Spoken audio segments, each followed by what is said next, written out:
Don't you love it when things are both easier and more affordable? Like when the rain washes your car for you. Or like when you save up to 10% by bundling your renters and auto insurance with USAA. Bundle with USAA and start saving. Get a quote today. Hilton brings you new ways to stay with experiences that let you capture the glory days. Introducing the Graduate Hotels. Each inspired by local college towns, these stays are always original and never boring. Get in touch with traditions all across the country and enjoy a stay that's a class above the rest. Book at Graduate Hotels with Hilton Honors Points at Hilton.com. It's a win-win. Hilton, for the stay. Saturday presents, in the red corner, the undisputed, undefeated Weed Whacker Guy. Champion of hurling grass and pollen everywhere. And in the blue corner, the challenger, extra strength, Saturday. Eye drops that work all day to prevent the release of histamines that cause itchy allergy eyes. And the winner by knockout is Saturday. Saturday, bring it on. From the Fifth Quarter Studio in Madison, Wisconsin, you're listening to the Coaching Youth Hoops Podcast. They're playing basketball. Here's our hosts, Steve Collins, and Bill Flitter.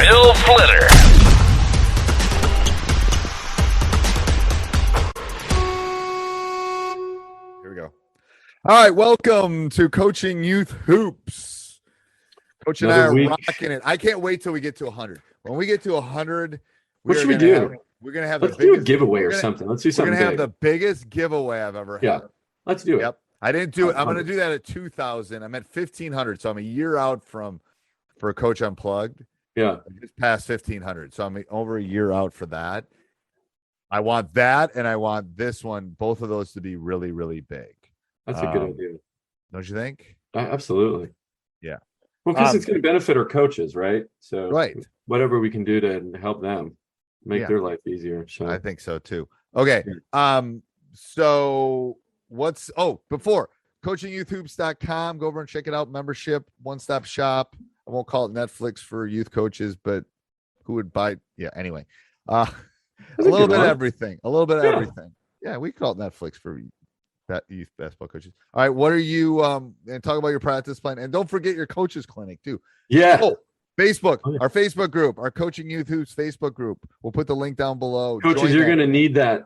Yes, mid-November when you're struggling after your first couple losses, parents are barking at you, why aren't you winning more?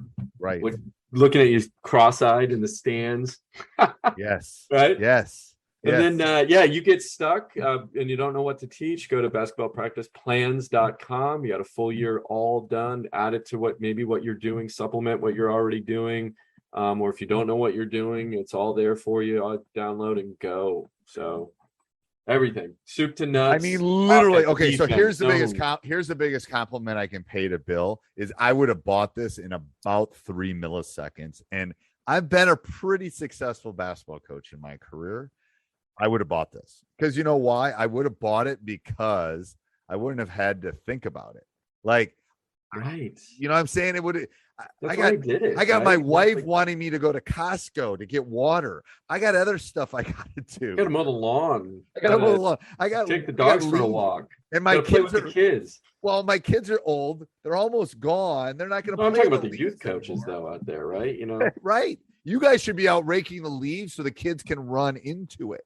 That's right. Not sitting in front of a computer looking at what drills to figure out, because like we always say, we don't want to get on a tangent, but there's so much information out there. And basically what we did is we just took it down and said, this is what you really need to focus on at every grade level, K through 8.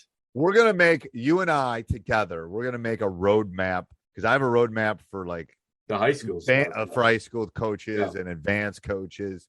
You and I are going to sit down and we're going to make a roadmap that, okay, first of all, talk about a side thing. Kids don't know what, like when my wife and I were dating, we've been all married. It'll be 25 years coming up. We had to have a map to go out to the Grand Canyon. And our kids look at us like, and unfolding. No, Yeah, well, we had a right. triptych, a AAA thing, but it's like, yes, Yeah. we had to have a map. They go, what do you mean? I go, well, we had to figure out where we were staying. We had to call on the phone to reserve it, and then we had to have a map. That's a lot of work. Well, and I'm telling you, I think some of the reason marriages last, because like if you could go in a Jeep with your wife for 2 weeks out west and come back and still be talking, and she wasn't my wife at that point, that's a good test, to be honest. I didn't put the having you or her navigate while the other one's driving. Yeah, no. Right. I know. It's funny that you say that. My dad, I just remember. I mean, he had a map in his brain. He just knew everything. And when I say, he would drive everywhere from here to, from Wisconsin to Florida, where I grew up, and he didn't know how to go. And he always one thing he always said, you always got to know how to read a map. Right. But now my dad taught you always got to know how to read a compass. Like, I mean, yeah. I'm hunting, I'm in the woods. I better figure out how to get out of the woods. And, if your phone goes dead in the compass, you better be able to read a compass. And a map. Anyway, talk about sidetrack. This is Coach. Yeah, we're way off. But this is what makes this podcast great, because we're just talking youth hoops, and we're just two guys just talking. Two guys talking youth hoops. Just talking hoops. Two high school coaches talking. So what? We were talking about. I had this question come up a lot, which is again youth hoops. How much time do I spend in practice on shooting form? Not just shooting, right? But shooting form, teaching proper form. How do I incorporate that into practice? A lot of questions here. Do I stop practice? Do I have my assistant coach work on form off to the side with, 1x1, 2x2, whatever it is? But I have an hour, maybe 2 hours every week. Llévate más de lo que esperas todos los días con el nuevo McValue en McDonald's. Ahora puedes comprar uno y sumarle otro por $1. Así que cuando tu equipo favorito enfrenta a sus rivales, enfrenta tus antojos con $5 Meal Deals. Y si estás corriendo para alcanzar el desayuno, corre al app para llevarte ofertas antes del cutoff. Tú decides, y con McValue, tu decisión siempre rinde más. Precios y participación pueden variar. BOGO $1 válido para un producto de igual o menor valor. Debe estar registrado en Rewards para ofertas en el app. What do I do? It's a tough question because it is. So I think it really matters. I think it really matters on the age level. Like a third grader, you don't have to worry about their form. I'm telling you, you should. First of all, you shouldn't be like shooting. Hopefully, you're shooting on lower rims and a small ball. But I'm going to tell you, for my son was a very good high school basketball player, maybe a collegiate player. We'll find out. And I had to change his shot sophomore year, between sophomore and junior year, because to that point, he wasn't strong enough. Like, so you got this problem with development and strength and height of basket and all that stuff. I mean, if it's horrible, maybe take some time outside of practice to work on. If they're doing the two-handed shove shot, which I refer to it as, you maybe have to do something to, you don't want them to go down a really bad road. Yeah. But the form is. Am I sitting in front of the basket one-handed doing my form shots? When does that start? When would it start? Middle school, 6th grade. 6th grade. Okay. 5th, 6th grade. Because they're probably strong enough at that point. I mean, again, the stats teacher, I'm dealing with a bell-shaped curve here, and I'm dealing with the average kid.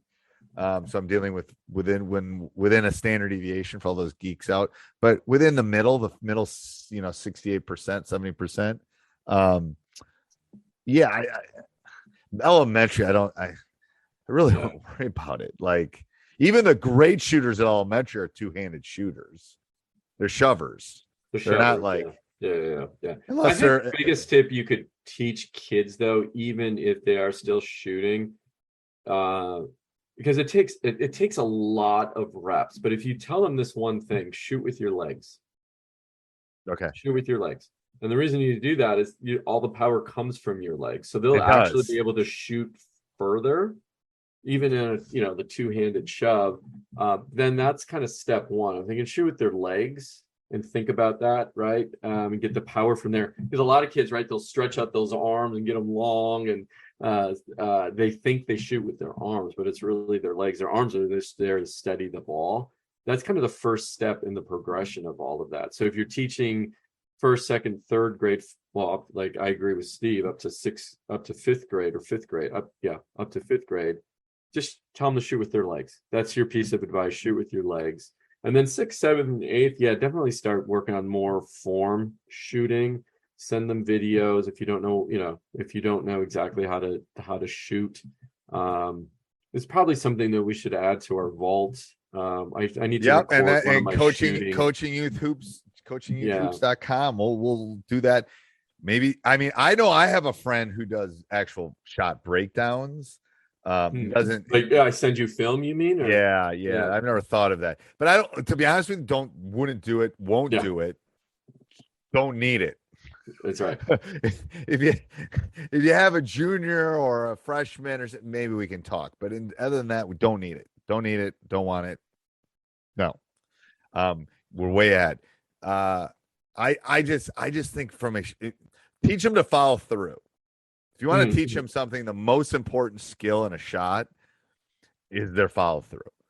The rest of the stuff and the side hand and all that, teach them to follow through and hold the follow through. The rest of it can be fixed in a month. I always say long enough to take a picture on the follow through. I'm just giving them some sort of. I say wave into your grandma or wave into your girlfriend. Hold it so she can get the picture. Yeah. Hold it so she can get the picture. And don't hold up 3 fingers. I don't like that. That's a whole different podcast. Yeah, that's a whole different podcast. So K through 5, don't worry about shooting technique. 6th, 7th, and 8th, yes, starting to introduce it, show them how to like you said, follow through and all the other mechanics. If you don't know how to teach it, Google it for now until we get our videos up on coachingyouthhoops.com. And I think that's it, right? Yeah, it is. Again, it is. My tip is teach them at under or 5 and under, shoot with your legs. Just that one tip. And I think it doesn't like, okay, so take 3 deep breaths. They're still youth players. Even if you're listening to this and your son or daughter are going to be the next WNBA, NBA star in 5th grade, they're going to change their shot before they walk on to Kentucky's floor or Duke's floor. Trust me. They're going to change it. So it's okay. Teach them to follow through, teach them to pass, teach them to dribble, teach them skills that are appropriate for their age. Yeah. The rest of the stuff will take care of it. Trust me. And if they're a baller, they're going to figure it out on their own. They're going to actually YouTube it themselves and go, right? Or they're already on Instagram and following videos of good shooters and see it. And then they just mirror it out on the court. So, yeah. All right. Till next week, Coach. Till next week. We'll see you. Bye. This podcast is part of the Sports Social Podcast Network.